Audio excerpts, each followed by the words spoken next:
오늘 본문은 마태복음 제16장 1절에서 4절입니다. 제가 봉독하겠습니다. 바리새인과 사두개인들이 와서 예수를 시험하여 하늘로부터 오는 표적 보이기를 청하니 예수께서 대답하여 이르시되 너희가 저녁에 하늘이 붉으면 날이 좋겠다 하고 아침에 하늘이 붉고 흐리면 오늘은 날이 굳겠다 하나니 너희가 날씨는 분별할 줄 알면서 시대의 표적은 분별할 수 없느냐? 악하고 음란한 세대가 표적을 구하나 요나의 표적밖에는 보여줄 표적이 없느니라 하시고 그들을 떠나 가시니라. 아멘. 제가 예수님을 처음 영접하고 대학교 때 저에게 영적 스승이 되시는 우리 강영원 관사님이 저한테 물은 질문 중에 하나가 세 번째 만남에서 그렇게 물으셨어요. 첫 번째, 두 번째 이야기는 제가 여러 번 나누어 드렸어요. 하나는 독수리 얘기고 또 하나는 그 마지막 전투에서 승리로 이끈 젊은 장수의 이야기고 세 번째 만남에서 저한테 이렇게 묻더라고요. 돼지가 왜 돼지로 사는 줄 알아? 그러더라고요. 그래서 뜬금없는 질문, 그래서 답은 자기가 알면서 왜 나한테 물어? 속으로만. 그래서 왜 돼지가 돼지로 삽니까? 그랬더니 간사님이 돼지가 돼지로 사는 이유는 한 번도 왜 나는 이렇게 살아야 되는가 생각하지 않았기 때문이야. 돼지가 한 번만 왜 나는 이렇게 살아야 되는가 생각했더라면 그 냄새나는 돼지 우리를 벗어났을 것입니다. 그냥 그렇게 사는 것입니다. 그것이 돼지의 의식입니다. 사자는 사자로 삽니다. 사자는 사자의 의식을 가지고 있기 때문에. 얼룩말은 얼룩말의 의식으로 삽니다. 그것이 얼룩말의 의식이기 때문에 그렇습니다. 사람도 시대에 따라서 그 시대의 의식을 따라서 삽니다. 요즘 우리 퀸 엘리자베스가 제2 60주년이라 그래서 여러 가지 행사를 하는데 그 중에 하나가 버킹엄 팔러스, 그 버킹엄 팔러스를 소개해주는 그런 특집이 있었습니다. 저는 또 건축에 관심이 있으니까 그걸 보았습니다. 시간상 다 보지는 못하고 시작 부분은 봤습니다. 시작 부분에 또 제가 제일 관심 있는 부분이었고, 근데 그걸 보면서 이제 제가 사이드로 생각나는 것은 이런 생각을 했어요. 그 당시 킹 조지가 그걸 했는데 굉장히 영국이 가난하고 어려운 사람들이 많은 시대였습니다. 근데 어마어마한 돈을 들여서 그 궁전을 짓는데 사람들이 불평하고 기뻐했어요. 영국의 자존심으로 생각하고 또 그렇게 지었더니 21세기에 와서 이것이 인류의 정말 소중한 문화 자산이 되었습니다. 근데 만약에 지금 미국 경제가 이렇게 나쁜데 만약에 백악관을 세계에서 제일 좋은 건물로 짓는다 그러면 어떻게 될까? 이 시대는 난리 날 거예요. 하여튼 온 국민이 다 데모할 것 같아요. 안 된다고. 왜 그렇죠? 그 당시는 그 당시 시대 의식이 있었고 지금 우리 시대는 우리 시대의 의식이 있습니다. 우리가 훨씬 똑똑해졌다고 생각할 수 있지만 사실 그렇지 않습니다. 1000년 전에 살았던 사람들의 그 의식으로 우리를 보면 정말 함심하고 음란하고 무분별하고 조금 더 디스플린이 안 된 그런 세대로 볼 수도 있을 것입니다. 우리가 1000년 전을 바라보면 세상에 저렇게 어떻게 사람이 살아? 전쟁을 하는데 칼하고 창 갖고 나가가지고 그 사람 목을 그 앞에서 이렇게 댕강댕강 자르는, 어떻게 사람이 그런 일을 할 수 있나? 그렇게 생각이 될 것입니다. 왜 그렇게 다르죠? 이 시대의 의식과 그 시대의 의식이 다르기 때문입니다. 의식이 모든 것을 결정합니다. 나는 나의 의식입니다. 의식이 사라지는 순간 식물인간이 됩니다. 살았다 하지만 살았다 할 수 있는 의미와 가치는 전혀 발생할 수 없게 되는 것이죠. 그런데 요즘 뇌 연구가 이 21세기에 프론티어는 우주도 아니고 바다도 아니고 뇌다 그러죠. 뇌에 대한 연구가 굉장히 많이 나옵니다. 근데 뇌에 대한 연구를 통해서 너무나 당연한 것을 우리가 발견했어요. 그게 뭐냐? 왜 그런지 모르지만 인간이 이 뇌가 의식을 만들어내는 줄로 생각했어요. 그랬는데 연구를 해봤더니 의식은 뇌에서 만들어지는 게 아니고 의식이란 이 온 우주에 충만한 것인데 우리 뇌가 그 의식을 우리의 삶에 끌어들여서 소화시켜서 내 생명으로 사는 것이죠. 너무 당연한 얘기죠. 위장이 음식을 만들어내는 게 아니죠. 바깥에 충만한 이 음식물들을 내 안에 넣어서 이걸 소화시켜서 내 살과 피로 전환시키는 것이죠. 또 허파가 산소를 만드는 게 아니죠. 천지에 충만한 산소를 공기를 끌어들여서 내 피 속에 필요한 부분에 산소를 공급하는 것이죠. 너무 당연한 것을 깨달았죠. 그러면 어떻게 되죠? 의식에서 가장 중요한 것은 교통. 천지의 의식이 가득합니다. 이것을 열고 마음껏 누릴 수 있는 사람, 날마다 새로워지겠죠. 천지에 아직 숨겨져 있는 신비와 그 세계가 나날이 열리니까 시대를 앞서가는 사람이 될 것이고 새로움을 개척하는 사람이 될 것이고 물론 거기에 따른 부와 지위와 명예와 이런 것들이 다 따라오겠죠. 교통, 어게인 생명은 핵심이 교통이라고 하는 것을 우리가 과학자들의 연구를 통해서 만나는 거죠. 그러므로 우리의 삶에서 가장 안타까운 것은 단절된 의식입니다. 단절된 의식입니다. 아픔이 많고 상처가 많다 보니까 어느 정도 이제 게임 플레이를 할 줄 알게 되는 거죠. 어떻게 하면 나를 지킬 수 있는지, 어떻게 하면 내 입장을 고수할 수 있는지, 그런 것들을 우리가 어릴 때 굉장히 신속히 배웁니다. 그것으로 내 세계를 딱 만듭니다. 껍질을 만들고. 나는 그 속에 있으면 안전하죠. 왜? 내가 컨트롤할 수 있는 세계이니까. 그래서 많은 사람의 삶이 닫힌 의식 속에 있습니다. 이 닫힌 의식을 잠들었다 그렇게 표현합니다. 자기 속에 갇혀 있는 거죠. 이 잠든 의식을 일깨우는 사람들이 있는데 그 사람들을 선지자라고 부릅니다. 물론 예수님이 하신 일이 인류의 잠들어 있는 의식을 일깨워 열리게 하심으로 다시 과학자들이 의식이라고 부르는 예수님께서 아버지라고 부른 이 만유에 충만한 하나님의 가슴, 사랑, 그것과 다시 교통할 수 있도록 여신 것이죠. 그래서 제자들을 떠날 때 예수님께서 가장 많이 하신 말씀이 깨어 있으라, 깨어 있으라 그러는 것이죠.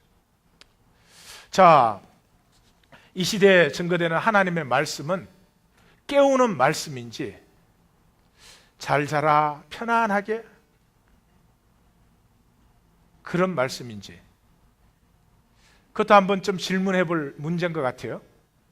그런데 제가 성도님들에게 여쭤볼 것은 자, 잘 자고 있는데 깨우는 사람 예쁠까요? 신경질 날까요? 예쁠까요? 귀찮을까요? 그래서 저를 귀찮아 하시는 겁니까? 예, 깨우는 사람 귀찮습니다. 그래도 생명을 살려면 일어나셔야 됩니다. 자, 이제 시작되는 목회 2기의 목표는 거룩입니다. 인간은 거룩할 때 가장 존엄합니다. 거룩할 때 가장 순결하고 아름답습니다. 거룩할 때 가장 떳떳하고 담대합니다. 인간이라면 마땅히 누려야 될 것이 거룩이고 마땅히 그곳에 도달하는 것이 소원이고 인간에게 사실은 거룩함 외에 어떤 소망도 사실은 진정한 소망은 될 수가 없는 것이고 자, 그 거룩을 향해서 오늘 첫 발걸음이 무엇인가? 이 첫 발걸음을 제 의식이라는 문제로 떼고자 하는 것입니다. 인간의 가치가 무슨 가치입니까? 인간의 의식의 가치입니다. 내가 어떤 의식을 가지고 있느냐 하는 것이 내가 누구냐, 내가 얼마나 가치가 있느냐 하는 것입니다. 인간은 하나님의 형상이지만 가치 없는 의식을 가지면 그 사람은 가치가 없는 것입니다. 존귀한 의식을 가지고 있으면 그 사람은 존재와 생애가 존귀한 것입니다. 의식이라는 것은 이렇게 나타난 삶에 보이지 않지만 뿌리, 근원이 되는 것을 얘기하는 것이죠.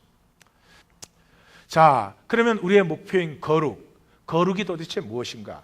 거룩이 가장 잘 나타나는 것이 창세기 22장 모리아산의 이삭의 제사와 예수님의 신약에서는 겟세마네입니다. 세 가지가 들어있습니다. 정죄 없는 용납, 아들을 제사 지내려는 말, 아무 죄가 없는 자신을 죽으라는 말, 옳고 그름을 따진다면, 경우를 따진다면 절대로 받아들일 수 없는 말입니다. 정죄 없는 용납입니다. 옳고 그름을 훨씬 넘어서서 하나님의 말씀을 더 신뢰할 수 있는, 하나님의 섭리를 더 신뢰할 수 있는, 하나님께로부터 온 것이라면 내가 생각할 때 아무리 잘못되고 내가 생각할 때 아무리 이것이 아니라고 생각되어도 나의 한계를 넘어서는 하나님의 섭리를 신뢰하는 정죄 없는 용납, 고통 속의 기쁨, 아들을 제물로 드리는 것, 자신을 죽음에 내어주는 것, 엄청난 고통이죠. 그러나 고통이 고통으로만 끝나지 않는 것을 확실히 알기에 고통을 그대로 수용하되 마지못해 순종해야 되니까가 아니라 설명할 수 없는 중심의 기쁨을 가지고 나아감. 그리고 고린도전서 13장의 그 사랑, 모든 것을 참으며 모든 것을 믿으며 모든 것을 바라며 모든 것을 견디는, 이것을 거룩이라고 합니다. 그래서 우리가 거룩해질수록 우리의 용납의 품이 넓고 깊어집니다. 거룩해질수록 하나님의 섭리 안에 흔들리지 않는, 흔들리더라도 넘어지지 않는 오뚜기처럼 그렇게 되어갑니다. 자, 그걸 다른 말로 하면 만유를 누리는 것입니다. 하나님 안에서 내게 다가온 것은 좋으냐 나쁘냐로 선악과로 가려서 쓰면 뱉고 달면 삼키는 것이 아니라 모든 것 속에 있는 뜻과 의미와 가치를, 사실은 우리에게 좋은 것보다는 우리에게 아픈 것이 우리의 생명에 훨씬 더 유익합니다. 그것을 모두 누릴 수 있는 만유 누림입니다. 이 만유 누림을 성경적으로 말하면 무한 유업을 누리는 것인데, 이 누림의 열쇠는 나됨에 있습니다. 나됨. 출발이 나됨입니다. 내가 나를 용납하지 못하는데 어떻게 만유를 용납하겠습니까? 자, 그 출발점이 내가 어떤 의식으로 사느냐 하는 것입니다. 그래서 오늘 본문의 자리가 중요합니다. 표적을 청하는 본문이죠. 그런데 이 본문은 두 번이 나옵니다. 마태복음에서 12장에서 나오고 16장에 나옵니다. 그런데 이 표적을 구하는 이 전체의 주제는 하나님 나라입니다. 그래서 13장에서 예수님이 하나님 나라만 계속해서 7개의 비유를 가지고 말씀하시죠. 7개 상징적 숫자. 그 앞에 바알세불 들렸다 그래요. 하나님의 나라가 지금 역사하고 그 결과가 나타나는데 하나님의 나라를 보지 못하니까 하나님 나라가 임했는데 바알세불 들렸다 그러는 거죠. 끝나는 기사는 변화산 기사입니다. 이 제자들에게 하나님의 나라를 약속하신 후에 하나님 나라의 영광을 저들에게 보여줍니다. 하나님 나라의 영광이 열렸더니 어떻게 해요? 예수님과 모세와 엘리야가 같이 교통하고 있습니다.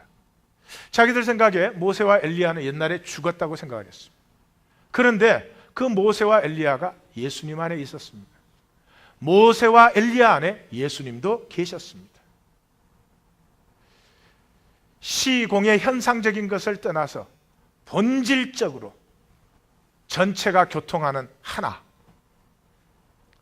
그래서 교회가 뭐냐? 교회 이렇게 보이는 조직이 아니라 뭐라고요? 우리 이전에 살았던 모든 성도들, 우리 이후에 사는 모든 성도들, 하나님과 하나로 교통되고 있는 그 의식 전체가 교회다. 그러므로 교회는 하나밖에 없습니다. 유일한 교회입니다. 그러므로 그런 의미에서는 교회 바깥에는 구원이 없습니다. 교회 자체가 구원이 되는 것입니다. 그래서 우리 전에 있었던 성도들의 의식이 나와 함께하기 때문에 내가 지금 믿음의 고백을 드릴 수 있습니다. 내 이후에 있을 모든 성도들의 의식이 나와 함께하기 때문에 내 묵상과 삶에서 하나님 나라의 새 영역들이, 새로운 영감들이 열려가고 있는 것입니다. 자, 그렇게 시작하고 마감하는데 그 양쪽의 기둥을 표적을 보여주세요 하는 본문입니다. 표적을 보여주세요 다음에는 그리스도가 나옵니다. 오늘 읽은 본문 밑에는 주는 그리스도시요 살아계신 하나님의 아들이시다 하는 그리스도의 고백이 나오죠. 그러니까 예수님이 그 그리스도면 십자가를 지는 그리스도다. 너희도 십자가를 지고 나를 따르라. 그렇게 그리스도가 나오고 12장에서는 뭐예요? 표적을 보여달라고 하고 나서 나오는 기사가 누가 그리스도의 가족이니? 그렇게 태어나고 같이 살았으면 가족이니? 아니지. 하나님 나라의 의식이 함께 교통하는 사람들이 그리스도의 가족이지. 하나님 나라죠. 그리고 이 하나님 나라의 모습들을 보여주는 기사들이 나오죠. 세례 요한의 죽음, 그 다음에 그렇게도 중요한 이 장로들의 전통과 유대교의 제일 중요한 천결법이 끝장나버립니다. 그 다음에 오병이어 칠병이어 무리로 그러심, 그 다음에 가나안 여인이 구원을 받는 것, 이런 기사들이 나옵니다. 그게 무슨 뜻이죠? 하나님의 나라는 첫째로 옛 시대의 마감입니다. 세례 요한이 여인이 낳은 자 중에 이보다 큰 이가 없지만 세례 요한의 의식이 하나님 나라를 열 수는 없습니다. 아무리 정결례가 중요하고 아무리 규례가 중요해도 그것 열심히 해서 하나님 나라가 열리는 것은 아닙니다. 하나님 나라는 오병이어와 칠병이어의 풍요함과 그 다음에 우리 무리로 그르는 이 자유, 성경의 물은 어둠의 세력을, 우리 모두가 어둠에 억눌려 있고 사로잡혀 있는데 처음으로 어둠을 다스리는 역사가 시작되는 것이 하나님의 나라입니다. 뿐만 아니라 누구든지 얼마든지 가나안 여인까지도 구원을 받을 수 있는, 창세기 15장 6절에 아브라함이 여호와를 믿음에 하나님이 이를 그의 의로 여기셨다 하는 말이 나옵니다. 엄청난 새로운 의식입니다.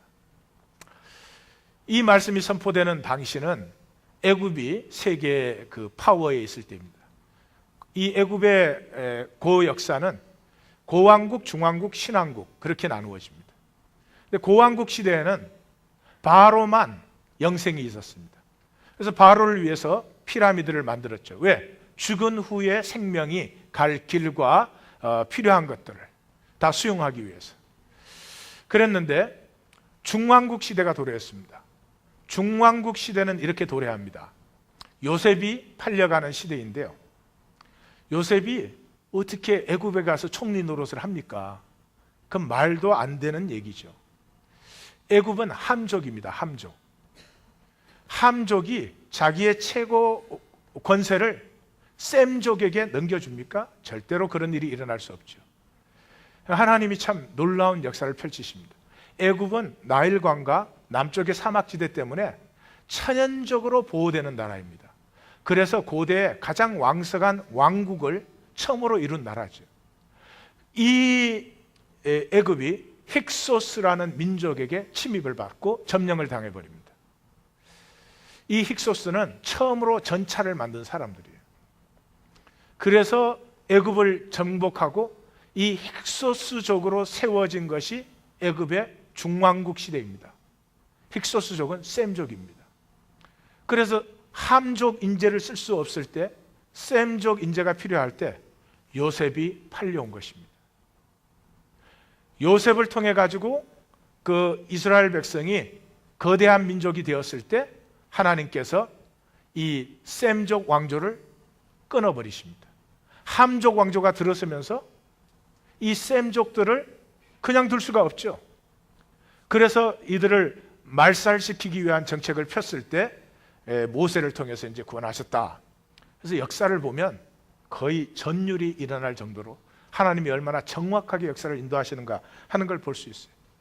그런데 이 중왕국 시대에 들어와서 비로소 바로만 영생이 있는 것이 아니라 귀족들도 영생이 있다, 이렇게 됐어요. 그래서 피라미드를 바로 왕의 것만 아니라 귀족들의 피라미드도 짓게 됐습니다. 고왕국 시대는 애굽신 이름이 레이였어요. 거기서 레이, 그러니까 태양신이었어요. 레이 신이었는데, 중왕국 시대에는 이 지방에 있던 귀족들이 섬기는 신도 같이 인정을 해줘서 그게 아톤이라는 신인데요. 나중에 바로 중에서는 아크나톤이라는 그런 바로도 나오게 되는데, 그 아톤이라는 신을 붙여서 레이 아톤 신을 중왕국 시대에 섬겼습니다. 그러니까 하나님께서 아브라함에게 너의 믿음으로 너는 의롭다함을 받았다, 구원을 받았다라고 말을 하는 이 시기에 세상은 어떤 시기였죠? 누구에게 영생이 있어요? 누가 구원을 받아요? 출생으로. 백성들은 그냥 피라미드 짓는 농사장에 그냥 재료예요, 재료. 거기서 태어나서 거기서 살다가 거기서 죽어가도 아무 상관없어요. 특정 신분에만 영생이 있다고 생각할 때, 성경은 4000년 전에 이미 영생이 그렇게 있는 것이 아니라 누구든지 하나님을 신뢰하고 하나님과 교통하는 자, 그 속에 하나님의 생명이 운행 역사하는 것이라고 선포를 하고 있습니다. 혁명적인 의식입니다. 상상을 초월하는 새로운 의식입니다. 이게 하나님의 사람들의 특징입니다. 새로운 시대, 새로운 역사를 확 열어제치는, 그렇게 쓰임받는 우리 하나님교회 성도님들이 다 되실 줄 믿습니다. 우리는 하나님을 신뢰해서, 내게는 불안과 두려움이 가득한 세상임에도 불구하고 내 삶과 가슴을 활짝 열어 하나님과 교통할 때 살 뿐만 아니라 이 하나님의 모든 세계를 유업으로 누리는 사람들인 줄 믿습니다. 그래서 이 사도 바울의 고백 속에 피어난 기독교 초대 교회는 얼마나 아름다웠습니까? 교통 그 자체였지 않습니까? 그런데 컨스탄틴이 이 파워를 잡으면서 또 파워 게임에 이게 무슨 계급 직분으로 또 만들었죠. 그때 하나님께서 다시 부르신 사람이 누구예요? 어거스틴. 오직 의인은 믿음으로 말미암아 살리라. 이게 중세를 지나가면서 새까맣게 썩어버리니까 하나님이 누구를 다시 부르셨죠? 마틴 루터를 부르시죠. 어쩌면 이 시대 다시 한번 의인은 믿음으로 산다.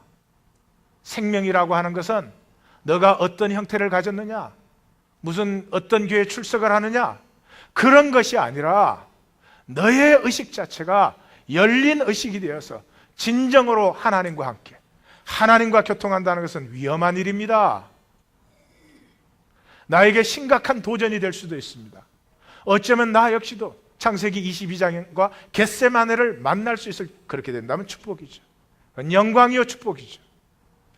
그런 위험이 도사리고 있음에도 불구하고 궁극적인 아버지의 사랑을 신뢰하기 때문에 아버지를 향해서 열린 의식을 가진, 이것을 하나님의 나라의 사랑, 이 십자가가 그래서 하나님 나라의 열쇠가 되는 것이죠. 자, 전체가 그런 가운데 오늘 본문으로 들어가겠습니다. 12장에서 똑같은, 사실은 본문이 한번 먼저 나오죠. 우리에게 표적을 보여주시옵소서. 그러니까 악하고 음란한 세대가 표적을 구하나 보여줄 것은 선지자 요나의 표적밖에 없다 그랬거든요. 16장으로 넘어가서 이번에는 시험하여, 예수님을 시험하여 하늘로부터 오는 표적 보이기를 청하니 날씨는 분별할 줄 알면서 시대의 표적 모르느냐? 악하고 음란한 세대가 표적을 구하나 요나의 표적밖에 보여줄 것이 없다. 제가 시간이 없어 요나서는 여기 넣지 않았지만 요나서를 여시면 요나가 7번을 내려갑니다. 욥바에서부터 항구로, 항구에서 배로, 배에서 선착 밑으로, 선착 밑에서 바다 밑으로, 바다 밑에서 바다 밑으로, 그 다음에 땅 속으로, 이렇게 7단계를 내려갑니다. 그러니까 요나에게는 단순히 바다에 빠져서 물고기에게 먹혔다가 아니라 음부에 삼키었다가 살아난 것을 얘기하는 것입니다. 예수님께서 그 말을 하시는 거죠. 자, 근데 표적을 청하는 것이 뭐가 악하고 음란한 것이냐? 그것을 먼저 보십시다. 악하고 음란하다는 말은 구약의 선지 전통입니다. 선지자들이 하나님과의 교통의 백성들을 형태의 백성, 종교의식 또는 보이지 않지만 교리라든지 이런 것으로 자기를 딱 세이프한 스트럭처에 넣는 그것을 지키는 이 세대를 보고 악하고 음란하다고 말하죠. 대표적인 것이 호세아서에 너는 가서 음란한 여자를 맞이하여 음란한 자식을 낳아라. 이 나라가 여호와를 떠나 크게 음란하다. 음란하다는 말이 3번 나옵니다. 미가서 7장 4절에 그들의 가장 선한 자라도 가시 같고 가장 정직한 자라도 찔레 울타리보다 더하다. 악하다. 선지서의 시작인 이사야 선지서가 어떻게 시작되죠? 이 두 가지를 몽땅 선포하고 있습니다. 이사야 선지자가 내가 언제 너네 보고 재물 달라 그랬느냐? 내가 언제 너희 보고 제사 드리라고 했느냐? 그러면서 막 쏟아붓고 나서 결론 부분에서 뭐라고요? 신실하던 성읍이 어찌하여 창기가 되었는고? 음란. 정의가 거기에 충만하였고 공의가 그 가운데 거하였더니 이제는 살인자들 뿐이라. 악함 뿐이라. 그러면 왜 표적을 청함이 악하고 음란한 것이죠? 대답은 신약을 보시면 간단합니다. 예수님을 사탄이 시험합니다. 사탄이 뭐를 시험하는 것이죠? 내가 만약 하나님의 아들이어든 현상적으로 나타내라는 거죠. 현상적으로 나타내라는 거죠. 이 현상을 구하는 의식은 닫힌 의식입니다. 내가 확신할 수 있는 테두리를 만들어주지 않는 한 절대로 믿지 않겠다. 그런 것이죠. 현상으로 나타내라는 거죠. 근데 예수님이 어떻게 답변하십니까? 현상을 기대지 말고 본질을 똑바로 봐. 사람이 떡으로만 사는 것이 아니요 하나님 말씀으로 살아. 주 너의 하나님을 시험하지 마라. 이 모든 것이 하나님으로부터 있는 것이며 이 모든 것이 하나님이 주관하시는 것이면 신뢰할 일이지. 주 너의 하나님께 경배하고 다만 그를 섬기라. 내 삶의 목적이 그 이상 어느 것이 될 때도 너는 흔들릴 것이다. 보이는 현상, 표적을 청할 때 현상이 전부이죠. 그러니까 현상의 표적을 청하는 것이죠. 그 자체가 본질을 부인하는 것입니다. 그러므로 악하고 음란한 세대, 하나님과 교통함을 거부하고 내 자신의 바벨탑을, 나를 지킬 수 있는 성곽 쌓기에 급급하면 거기에 나타나는 것은 인간의 2대 속성인 음란과 악함밖에 나오지 않습니다. 자, 그러면 하나님의 나라, 예수님께서 선포하시는 이 하나님의 나라는 어떻게 나타나는가 그렇게 보십시다. 두 가지를 나누겠습니다. 첫째, 하나님의 나라는 현상적 신비가 아니라 이미 이 세계 속에 실제하고 있다.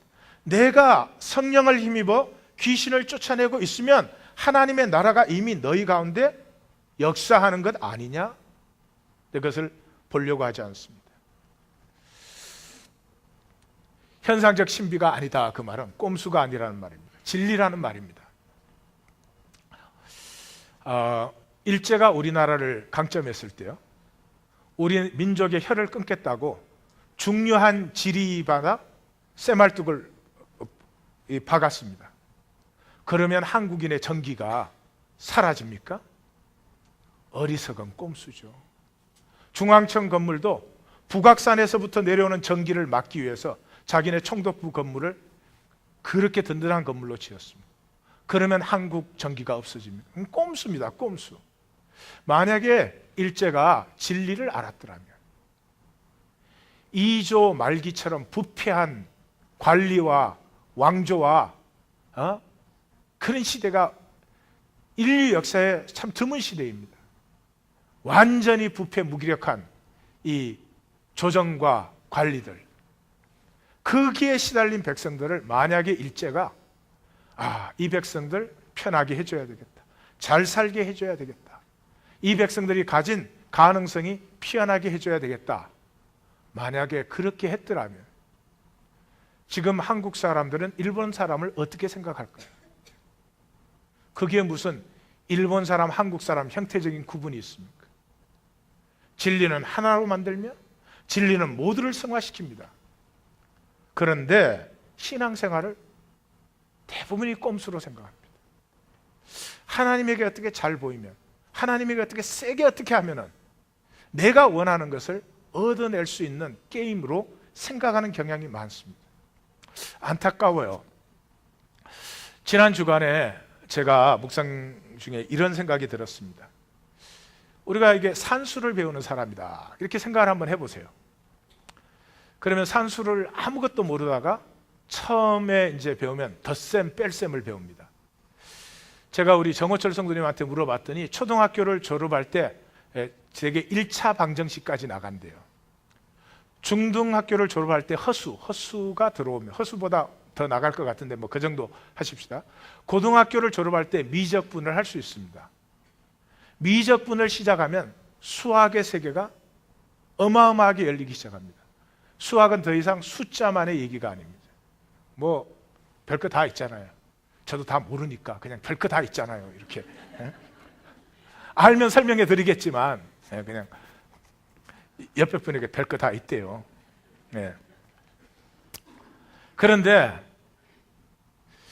덧셈 뺄셈을 배우면 참 많이 배운 것 같아요 말이죠. 제가 이 영적 세계를 생각해 볼 때 수학 세계에서 덧셈 뺄셈은 이제 교리는 이해하는 거예요. 교리.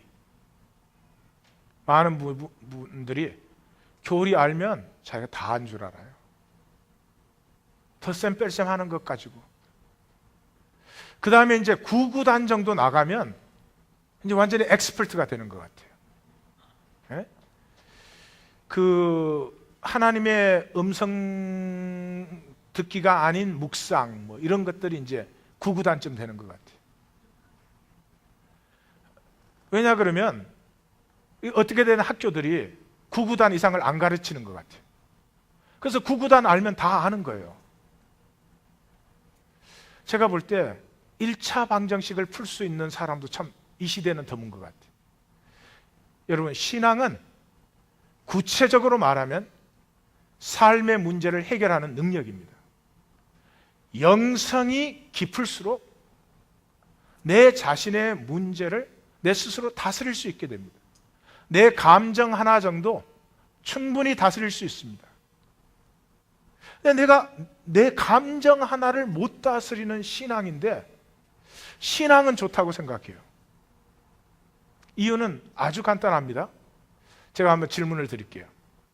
자, 덧셈 뺄셈에 구구단 하는 사람과 미분과 적분을 하는 사람과 누가 더 자기가 수학 세계를 잘 안다고 생각을 할까요? 누가 더 잘한다고 생각을 할까요? 두말할 것도 없이 구구단하는 사람이요. 왜? 그 사람은 그거밖에 모르니까. 근데 그 세계권 자기가 다 알거든. 그러니까 자기가 생각해도 자기는 너무 똑똑한 거예요. 근데 미적분에 들어가 보면 이게 수학이 더 이상 숫자 노름이 아니고 이게 뭐 우주 전체가 수학이잖아요. 인간이 수학이고 음악이 수학이고 미술이 수학이고 제 음성이 지금 수학이고 어마어마한 세계가 열리니 내가 아는 건 정말 아무것도 아니지. 그러니까 나는 모른다는 걸 알아요. 소크라테스가 될 수가 있는 거죠. 근데 구구단만 알 때는 아, 미치겠구나. 그걸 우물 안의 개구리. 옆에 성도님들에게 다시 한번 인사를 할까요? 우물 안의 개구리 되지 맙시다. 여러분, 하나님의 믿음을 가졌으면 문제가 없는 건 아니지만 문제를 넘어갈 수 있는 능력은 있어야 되고 주변의 문제를 함께 도와줄 수 있는 정도는 돼야지. 내 감정 하나 내가 책임을 못 지면서 뭐를 믿는다는 거예요. 그러면 왜 믿는 거예요? 그건 도대체 교리 공부하려고 믿는 거겠죠. 교리 알면 무슨 소용이 있습니까? 현상적 신비가 아닙니다. 진리의 세계입니다. 진리의 세계. 이미 우리 가운데 함께하고 있지만 나의 거짓된 의식으로 말미암아 거부합니다. 보지 않으려고 합니다. 제가 말씀해 주어도 자기에게 좋은 건 받아들입니다. 자기가 원하지 않으면 신경 쓰지 않습니다. 심지어 부인합니다. 그렇죠. 그래서 하나님의 나라는 모든 현상의 뿌리가 되는 세계이기 때문에 지금 우리와 함께 할 수밖에 없는, 그래서 하나님의 나라는 볼 수 있게 임하는 게 아니다. 현상으로 나타나는 게 아니다. 여기 있다 저기 있다고 하는 것이 아니다. 그러나 내가 하나님의 성령을 힘입어 귀신을 쫓아내고 있다면 하나님의 나라가 지금 함께하는 증거가 아니냐? 그런데 표적을 보여달라? 그 표적은 무슨 표적이죠? 나한테 필요한, 하나님의 계시는 나에게 상관이 없고 내 마음에 합족하고 내 식으로 뭔가를 하라는 거겠죠. 나무람을 받을 만한 것 같아요. 두 번째가 생명의 나라입니다. 이게 이제 제가 예수님에게 미치는 이유 중에 하나입니다. 생명의 나라라는 말은 죽음의 나라가 아니고, 죽음의 나라가 아니라는 말은 생존의 거짓 율법을 넘어서는 거죠. 제가 예수를 믿지 않았다면 남자는 성공해야 돼. 남자는 다른 사람보다 잘나야 돼. 너 동기 중에서 제일 성공해 있어야 돼. 이런 율법으로 나를 굉장히 괴롭히면서 또 옆에 있는 궁정한 성도도 얼마나 괴롭혔겠어요.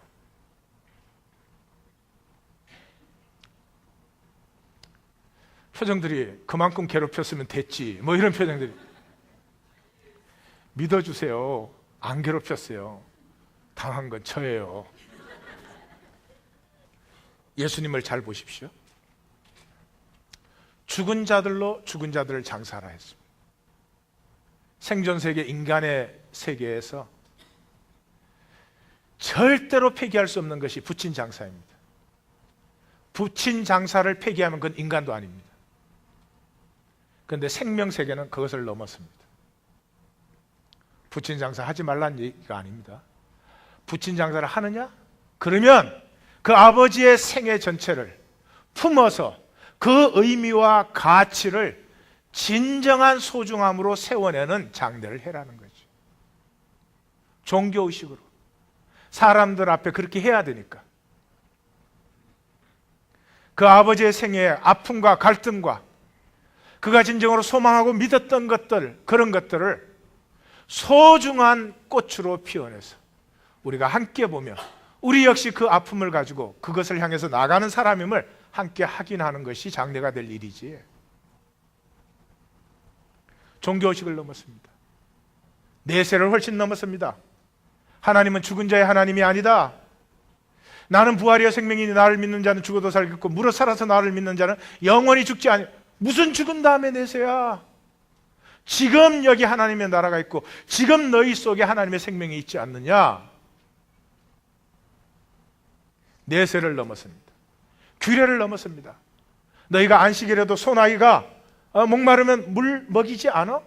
그런데 18년 동안 사로잡힌 이 하나님의 딸을 너희가 안식일 규례라는 것 때문에 고치지를 않아? 생명은 규례를 넘었습니다. 더 놀라운 것은 율법을 넘었습니다. 율법의 핵심이 어디입니까? 안식 아닙니까? 그런데 안식일이 사람을 위하여 있는 것이지 사람이 안식일을 위하여 있느냐? 인자는 안식일의 주인이다. 그러므로 생명은 어떤 용서도 당연히 받아야 됩니다. 용서받지 못할 생명이란 존재하지 않습니다. 1번에 7번씩. 어떤 구분과 판단도 생명에는 합당치 않습니다. 내가 의인을 부르러 온 것이 아니라 죄인을 부르러 왔고, 의사는 건강한 자에게 필요한 것이 아니라 병든 자에게 필요한 것이다. 생명. 이 세상에서 나는 얼마나 많은 것으로 정죄를 받았습니다. 남자로 자라나고 살아나면서요. 똑똑해야 되고요. 남에게 지지 않아야 되고요. 공부도 잘해야 되지만 운동도 잘해야 돼요. 모든 면에 똑똑해야 돼. 얼굴도 잘생겨야 돼. 키도 훤출해야 돼. 아우, 지가 내렸어요. 글쎄, 내 생애가 지가 내린 생애라니까요. 우리가 두려워하는 율법은 몇 개나 될까요? 사랑하는 성도님들, 셀 수가 없다. 그거 가지고 나만 억눌렸습니까? 내 자식까지 억눌렀습니다. 이웃까지 억눌렀습니다. 교회까지 나와서도 그 율법으로 이웃에게 요구를 했습니다. 물러갈지어다. 예수의 이름으로 명하노니 물러갈지어다. 생명은 이 모든 것을 넘어설 자유를 가지고 있는 것입니다. 누리시기를 주님의 이름으로 축원합니다. 그래서 인자가 온 것은 생명을 멸하러 온 것이 아닙니다. 구원하러 왔습니다. 대조를 해보면 생존은 사탄의 나라고 현상의 나라이죠. 그래서 가시적입니다. 그러므로 육체적입니다. 이 시대를 보십시오. 육체에 미쳐도 이런 시대가 어디에 있어요? 육체 건강식, 혹시 사업하시는 분이 있으면 용서하시기 바랍니다. 제가 보고 효과 있으면 선전해 드리겠습니다. 아니, 건강을 관리하는 건 좋은 일이죠. 이제는 건강이 신이 되었습니다. 이제 병든 것이 죄인입니다. 수치스러운 일이 됐어요. 나이에 상관없습니다.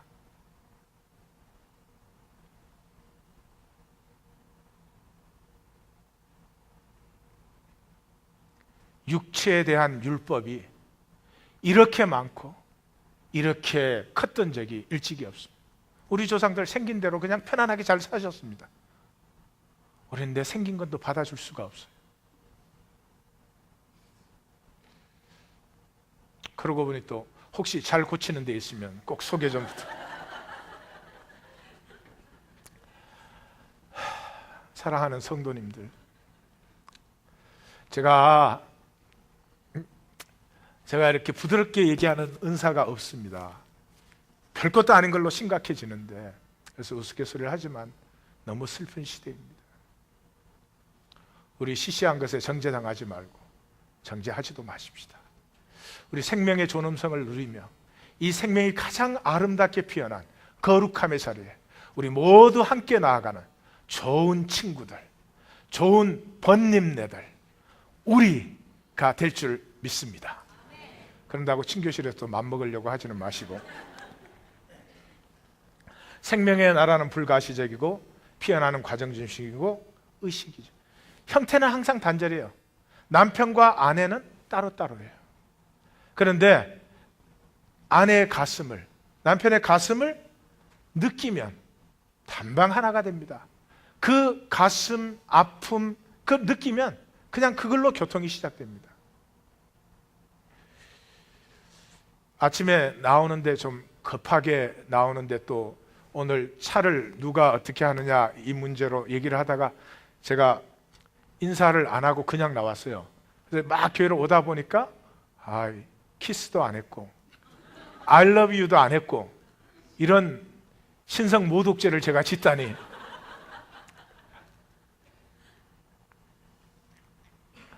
그래서 전화를 꺼내서 텍스트라도 할까 그러다가 이해해 주시리라 이렇게. 일에 생각이 딱 가는 순간에 그 문 앞에 나와서 나를 배웅해 주는 와이프가 있는 건 보이지만 의식적으로는 잊어버리는 것이죠. 저의 미성숙함이에요. 형태는 언제나 단절시킵니다. 그러나 의식은 하나가 되게 하는 것입니다.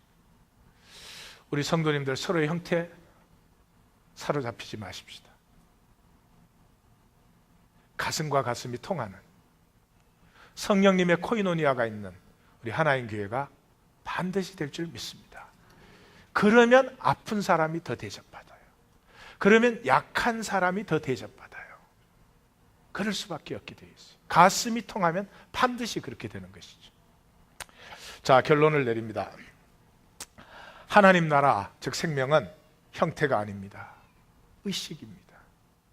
온 세상이 형태에 미쳐가는데 우리는 우리의 의식을 소중하게 가꿀 수 있는 그런 사람들이 될 줄 믿어요. 하나님의 자녀는 왕국적 의식을 가진 사람들입니다. 왕국적 의식이라는 것은 온 우주에 충만한 하나님의 임재에 나의 의식이 활짝 열려 있는 것입니다. 하나님에게 열리면 좀 위험스럽죠.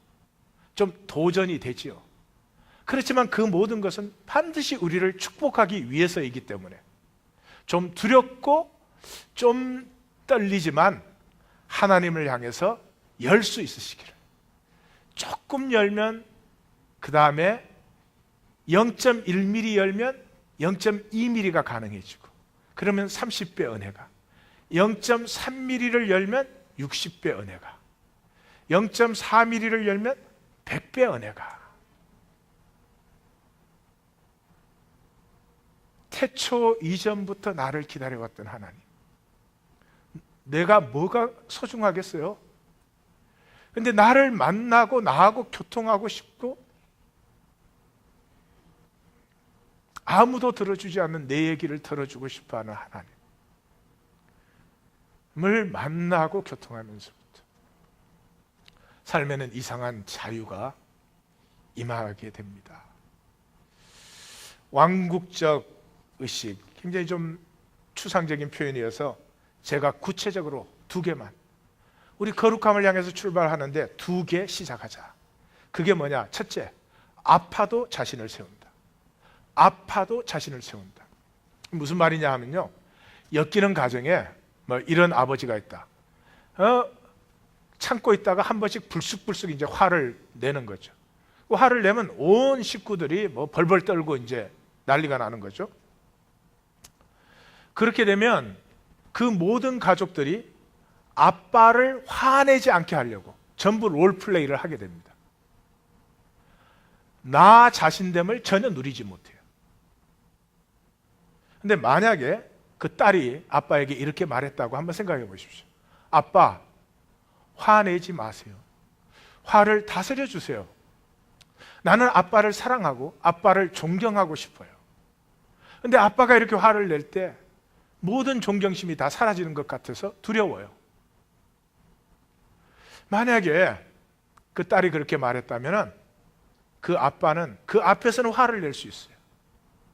그렇지만 그 딸의 말이 울림이 됩니다. 레저넌스. 자고 깨도 그 말이 없어지지 않고 가슴에 울려요. 아빠를 사랑하고 존경하고 싶어요. 아빠, 화를 내지 마세요. 그 아빠 이겨내게 됩니다. 내가 나를 세울 수 있을 때 나도 서지만 남도 세워줄 수 있어요. 그렇습니다. 이 세상에서 나를 세우는 것은 아픈 일입니다. 쉽게 되면 누가 안 했겠습니까? 하지만 아파도 내 자신을 세우자. 둘째, 부족해도 자신을 좀 누리자. 우리가 게임 얘기를 했잖아요. Play my game. 세상 게임. 그래서 세상의 율법에 나를 열심히 맞춰주고는 세상이 나를 인정해주지 않는다, 세상이 나를 복되게 해주지 않는다고 불안과 화, 분노만 가지고 사실 것이 아니라 Play your own game. 스티브 잡스가 죽고 나서 스티브 잡스의 그 자서전도 나왔지만 그 바로 이어서 인사이드 애플이라고 하는 책이 나왔죠. 그 인사이드 애플이라고 하는 그 책을 살펴보면 아주 그 스티브 잡스는 정말 성격이 거의 내 수준인 것 같아요. 농담으로 한 건데 그렇게 좋아하고. 그 인사이드 애플이라고 하는 데를 보면요, 애담 라신스키라고 하는 그 포춘지 기자가 이제 쓴 것이에요. 근데 현대 경영학이 얘기하는 모든 원리는 전부 다 디파이. 신경도 안 써요. 투명 경영, 권력 이양, 정보 공유, 그런 거 없어요. 그런 거 일체 상관도 안 해. 이 스티브 잡스가 어떤 인간이냐 그러면 누가 애플의 권리에 침입을 했다고 그러면요, 모든 변호사, 모든 돈을 다 동원해 가지고 그 사람이 완전히 파산하고 집까지 뺏기고 홈레스가 될 때까지 공격을 해요. 조직의 쓴맛. 예, 유식한 말로 조쓴맛이라고. 성을 조시로 가진 분들은 조심하세요. 조직의 쓴맛을 한마디로 보여주는 거예요. 무자비해, 무자비해. 그리고 회사 안에서도 네 일만 하지 딴 거 신경 쓰지 말라는 거죠. 정보가 새 나갈까 봐. 그래서 실제적으로 그 학부모 하나가 이제 학부모 회의에 나갔다. 옆에 사람이 애플에서 일한다 그러니까 무슨 일 하세요? 그래서 간단하게 그냥 어떤 일 합니다 그랬어요. 그것 때문에 파이어 당했어요. 엘리베이터에서 딱 만나가지고, 그것도 최고 경영자권의 사람인데 엘리베이터에서 딱 만나고 의견을 딱 물었는데 의견이 자기 의견하고 달라. 파이어. 엘리베이터를 잘 탑시다. 하여튼 뭐 그런 그래서 애플 내에서는 서로 눈을 잘 안 마주쳐요. 마주치면 얘기를 해야 되는데 얘기를 하면 무슨 얘기가 나올 수 모르니까 이 애플은 말이죠. 엔지니어가 먼저 이 기능을 발명을 해가지고 만들어내서 거기에다가 디자인을 입히고 어떤 제품을 만들어내야 되잖아요. 그런데 아니요, 스티브 잡스가 모양과 기능을 먼저 생각해요. 이렇게 생긴 이런 것이 있었으면 좋겠다. 그러면 엔지니어한테 그거를 개발해내라고 주는 거예요. 개발 못 해내면 끝나는 거예요. 죽어나는 거예요, 죽어나는 거. 이 애플의 부품 업체들이 요구를 하면 그거는 안 됩니다 그러면 단 한 번도 받아들인 적이 안 됩니다 그러면 해오세요. 그걸로 끝나요. 그러면 반드시 해와요. 스티브 잡스의 뭐 여러 가지 해석은 있을 수 있지만 버림받은 상처도 있고 그러겠지만 스티브 잡스에게서 한 가지 우리가 배울 수 있는 건 분명히 있어요. 그게 뭐냐 그러면 I don't play your game. I play my game. 심지어 그 제품을 만들어 봐야 그 만드는 공정이 너무 복잡해서 돈이 더 많이 들어간다. 그래도 doesn't matter. 돈이 목적이 아니라는 거지. 우리가 꿈꾸는 그것을 함께 만들어 본다는 게 중요하지 돈이 1차적인 관심이 아니라는 거죠. 스티브 잡스는 perfect example. I don't play your game. I play my own game. 쉽지 않은 일입니다. 기본적인 실력을 쌓으셔야 됩니다. 아무나 함부로 하는 것이 아닙니다. 비겁하게 살면서 그렇게 해라 그래도 죽었다 깨나도 안 되는 것입니다. 성경적으로 정리하면 그런 것입니다. 마귀에게 속아서 하나님같이 사는 것이 아닙니다. 모든 사람이 나를 좋은 사람이라고 해야 돼. 나는 성격도 좋고 유능하고 모든 것에 완벽한 그런 사람이 되려고 하니 무기력해지죠. 그렇게 될 수가 없으니까. 무기력한 사람이 찾는 것은 두 가지밖에 없습니다. 편안한 것과 재미있는 것. 그저 뭐 어디 재미있다. 어디에 좀 맛 좋은 게 있다. 그거 자체가 잘못된 거 즐기십시오. 그러나 만약에 내 인생에 유일한 관심이 편안한 것과 재미밖에 없다면 이제는 새로운 의식으로 여셔야 됩니다. 나됨을 누리는 것입니다. 내가 아직 연약하고 부족하지만 내가 피어나고 있는 과정, 내가 하나님 안에서 되고자 하는 그 소망의 과정을 향해서 나는 나로 살아간다. 내 연약함을 숨기지 않으며 나의 악함을 가리지 않으며 내 과거의 잘못들을 나는 변명하지 않으며 나는 내 길을 갑니다. 이것이 생명이요 하나님의 나라의 출발인 것입니다. 우리 하나님, 나를 사랑하는 하나님 안에서 담대하심으로 우리 함께 출발하여서 7년을 수일같이 지낸 후에 내 생명의 가장 맑고 아름답고 영광스러운 그곳에 우리 모두 하나가 되어 하나님을 찬송하게 될 줄 믿습니다. 기도하십시다.